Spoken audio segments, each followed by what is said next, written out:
Do, does और did. अक्सर English के सेंटेंसेस में आपने डू, डज, डिड को कई बार देखा होगा। मेरे एक व्यूअर ने मुझे कमेंट करके पूछा था कि डू, डज, डिड कहाँ लगता है, तो आई थॉट कि मैं इस पर एक वीडियो बनाऊं और इससे रिलेटेड जितना भी कॉन्सेप्ट है, जितना भी कंफ्यूजन है, वो इस वीडियो में क्लियर करूं। तो चलिए वीडियो को स्टार्ट करते हैं और जानते हैं डू, डज, डिड के बारे में। डू, डज और डिड को समझने के लिए जरूरी है वर्ब की फॉर्म्स को जानना। वर्ब की फॉर्म्स पर हमने पहले भी एक वीडियो बनाई हुई है जिसमें हमने बहुत सारी वर्ब की फॉर्म्स को डिस्कस किया था। डू, डज और डिड का ओरिजिन कहाँ से हुआ है? वर्ब की फॉर्म से ही डू, डज, डिड का ओरिजिन होता है। डू, डज और डिड तीनों ही फॉर्म्स हैं वर्ब डू की। डू का मतलब होता है करना, इसकी ही फॉर्म्स हैं डू, डज और डिड। वर्ब की 5 फॉर्म्स होती हैं। पहली होती है base form V1, V2, V3, V4, V5, जिसमें पहली होती है बेस फॉर्म, सेकंड होती है पास फॉर्म, तीसरी होती है पास पार्टिसिपल फॉर्म और चौथी होती है ING फॉर्म और फिफ्थ फॉर्म होती है S या ES फॉर्म। यहीं से बना है डू, डज और डिड। डू है बेस फॉर्म, डिड है पास फॉर्म और डन है थर्ड फॉर्म। डूइंग हो गई इसकी फोर्थ फॉर्म और फिफ्थ फॉर्म हो गई डज। तो यहीं से बना है डू, डज और डिड। लेकिन इसका यूज इंग्लिश ग्रामर में कैसे होता है, कहाँ कहाँ होता है, ये हमें समझना है। ये हम समझेंगे एग्जाम्पल से। डू, डज होती है प्रेजेंट की फॉर्म, डिड होती है पास्ट फॉर्म। डू, डज हमेशा प्रेजेंट में ही यूज होता है। फॉर एग्जाम्पल, जैसे कि डू का मतलब होता है करना, कोई काम को करना कहलाता है do. He do his homework, यानी कि वह अपना होमवर्क करता है। डू और डज दोनों ही सब्जेक्ट के अकॉर्डिंग चेंज हो जाते हैं। डू यूज होता है प्लूरल सब्जेक्ट के साथ और डज यूज होता है सिंगुलर सब्जेक्ट के साथ। जैसे कि for example, he does his homework, यानी कि वह अपना होमवर्क करता है। She does her work, वह अपना वर्क करती है। I do my homework, मैं अपना होमवर्क करता हूँ। डू, डज और डिड दोनों ही हेल्पिंग वर्ब और मेन वर्ब की तरीके से यूज होते हैं। किसी सेंटेंसेस में ये मेन वर्ब की तरीके से यूज होते हैं और किसी सेंटेंसेस में ये हेल्पिंग वर्ब की तरीके से यूज होते हैं। इंग्लिश में कई तरीके के सेंटेंसेस होते हैं, जैसे कि affirmative sentences, negative and interrogative sentences. Affirmative sentences यानी कि सिंपल जो पॉजिटिव सेंटेंसेस होते हैं, उनमें डू का यूज मेन वर्ब की तरीके से होता है। डू, डज और डिड तीनों ही मेन वर्ब की तरीके से यूज होते हैं। लेकिन नेगेटिव सेंटेंसेस और इंटरोगेटिव सेंटेंसेस दोनों में ही ये हेल्पिंग वर्ब की तरीके से यूज होते हैं। जैसे कि हमें पास्ट का अफर्मेटिव सेंटेंस बनाना है, शी डिड हर वर्क, यानी कि उसने अपना काम किया। आई डिड माई होमवर्क, मैंने अपना होमवर्क किया। पास की बात हो रही है तो पास में डिड लगता है, इसलिए यहाँ पर क्या है, ये मेन वर्ब की तरीके से यूज हो रहा है। यहाँ पर और कोई वर्ब नहीं है, यही मेन वर्ब है did. She did her work, उसने अपना काम किया। मेन वर्ब की तरीके से कैसे यूज होते हैं डू, डज, डिड, अभी हमने एग्जाम्पल्स देखे। ही डज हर वर्क, वह अपना काम करता है। शी डिड हर वर्क, यानी कि उसने अपना काम किया। जब भी पास की बात आएगी तो डिड का यूज होता है, इसलिए वहां पर क्या लगेगा, did. She did her work, उसने अपना काम किया। लेकिन अगर ये सेंटेंसेस नेगेटिव होते, वहां पर हमें किसकी जरूरत पड़ती, नॉट की। तो ये सेंटेंस बनता आई do not do my work, यानी कि मैं अपना काम नहीं करता हूँ। She does not do her homework, वह अपना होमवर्क नहीं करती है। और अगर पास का सेंटेंस है तो I did not do my homework, मैंने अपना होमवर्क नहीं किया। यहाँ पर एक बात आप नोटिस करेंगे, does not, do not, did not तीनों के ही साथ वर्ब की फर्स्ट फॉर्म आती है। अगर किसी भी सेंटेंस में डू, डज, डिड के साथ नॉट है तो उसके बाद वर्ब की फर्स्ट फॉर्म ही आती है। तो यहाँ पर I did not do my homework, यानी कि मैंने अपना होमवर्क नहीं किया। नेगेटिव सेंटेंसेस में हमें जरूरत पड़ती है नॉट की, और उससे पहले अगर हम डू, डज, डिड लगाते हैं तो उसके बाद आती है वर्ब की फर्स्ट फॉर्म। नेगेटिव सेंटेंसेस में do, does, did helping verb की तरीके से यूज होता है। यहाँ पर डज नॉट, डू नॉट और डिड नॉट क्या है, हेल्पिंग वर्ब है, और डू क्या है, यहाँ पर एक मेन वर्ब है। डू का मतलब होता है करना, कोई भी काम करना कहलाता है डू।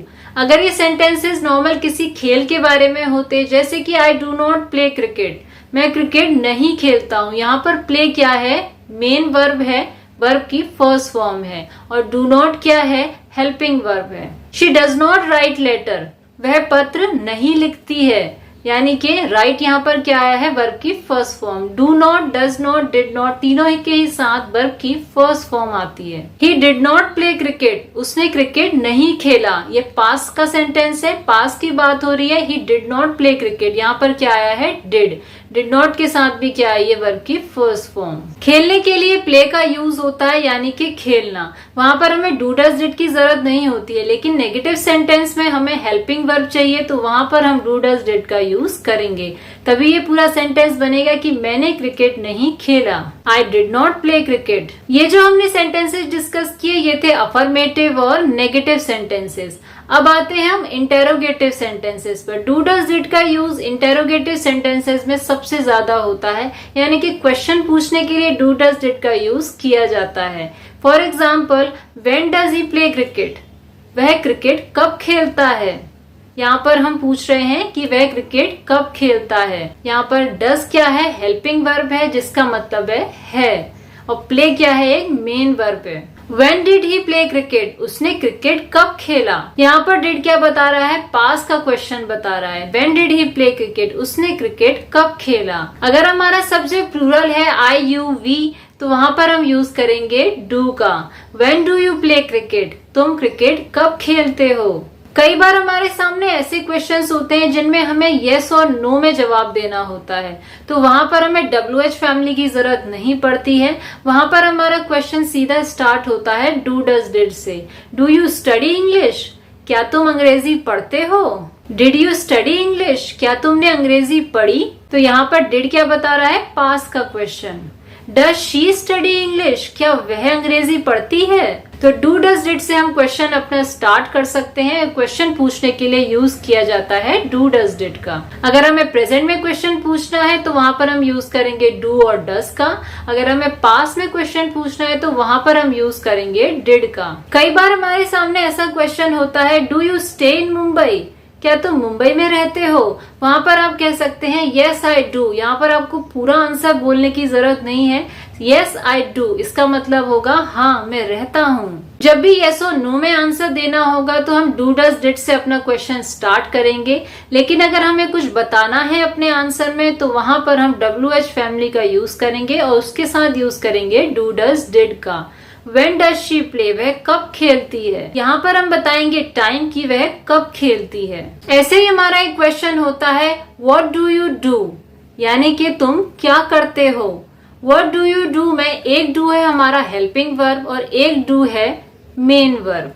पहला वाला डू हमारा बताता है हेल्पिंग वर्ब को और दूसरा वाला डू हमारा बताता है मेन वर्ब को। व्हाट डू यू डू, तुम क्या करते हो। यहाँ पर हमें आंसर देना है कि तुम क्या करते हो। यस और नो में आंसर नहीं है, हमें एक प्रॉपर आंसर देना है, इसलिए यहाँ पर WH फैमिली का यूज हुआ है। उसके बाद यूज हुआ है डू डज डिड का। व्हाट डज ही डू, वह क्या करता है। व्हाट डज शी डू, वह क्या करती है। यहाँ पर हम डू डज डिड के साथ WH फैमिली का यूज करेंगे क्योंकि हमें एक प्रॉपर आंसर देना है। इंटेरोगेटिव सेंटेंसेस यानी कि प्रश्न पूछने वाले जो सेंटेंसेस होते हैं उनमें डू डज डिड का यूज हेल्पिंग वर्ब की तरीके से होता है और उसके बाद अगर हमें जरूरत पड़ती है तो हम मेन वर्ब का यूज भी करते हैं। ऐसे ही एक क्वेश्चन है व्हेन डू यू प्ले, तुम कब खेलते हो, यानी कि यहाँ पर कब खेलते हो पूछा जा रहा है। डू यहाँ पर क्या है, एक हेल्पिंग वर्ब है और प्ले क्या है, एक मेन वर्ब है। When do you do your homework, तुम अपना होमवर्क कब करते हो। एक डू बता रहा है हेल्पिंग वर्ब को और एक डू बता रहा है मेन वर्ब को। When do you revise your lesson, तुम अपना लेसन कब रिवाइज करते हो। रिवाइज क्या है, यहाँ पर एक मेन वर्ब है और डू क्या है, एक हेल्पिंग वर्ब है। When did you meet Sanjay, ऐसे ही पास का क्वेश्चन अगर हमें पूछना है When did you meet Sanjay, तो हम did का यूज करेंगे, तुम संजय से कब मिले। ऐसे ही अगर हमें पास का क्वेश्चन पूछना है तो हम यूज करेंगे did का। When did you meet Sanjay, तुम संजय से कब मिले। मीट यहाँ पर क्या है, वर्ब की फर्स्ट फॉर्म है, डू आया है इसलिए यहाँ पर क्या आएगा, वर्ब की फर्स्ट फॉर्म। डू क्या है, एक हेल्पिंग वर्ब। ऐसे ही क्वेश्चन है वेयर डू यू वर्क, तुम कहाँ काम करते हो। डू क्या है, एक हेल्पिंग वर्ब को बता रहा है। डू, डज और डिड तीनों ही अफर्मेटिव सेंटेंसेस, नेगेटिव सेंटेंसेस और इंटेरोगेटिव सेंटेंसेस में यूज किए जाते हैं। डू डज डिड का यूज हेल्पिंग वर्ब की तरीके से भी होता है और मेन वर्ब की तरीके से भी होता है, यानी कि मुख्य क्रिया की तरीके से भी होता है और सहायक क्रिया की तरीके से भी होता है। आई होप आपको ये समझ आया होगा कि डू डज और डिड किस किस तरीके से क्वेश्चन में यूज हो रहे हैं, नेगेटिव सेंटेंसेस में यूज हो रहे हैं और अफर्मेटिव सेंटेंसेस में यूज हो रहे हैं। डू डज और डिड का एक और इम्पोर्टेंट यूज होता है एम्फेटिक सेंटेंसेस में, यानी कि जिन बातों में हमें बहुत ज्यादा जोर देना होता है कि हाँ ये मैंने किया है, वहां पर हम यूज करते हैं डू डज और डिड का। जैसे कि अगर आपसे कोई पूछता है क्या वह वहां जाती है, तो आप कहेंगे हाँ वह वहां जाती है, शी गोज देयर। लेकिन अगर आप बहुत ज्यादा जोर दे के बोलना चाहते हैं कि हाँ वह वहां जाती है, शी डज गो देयर, वहां पर आप यूज करेंगे डू डज और डिड का, शी डज गो देयर। अगर आप नॉर्मली बोलना चाहते हैं कि वह वहां गई थी, तो आप कह सकते हैं शी वेंट देयर।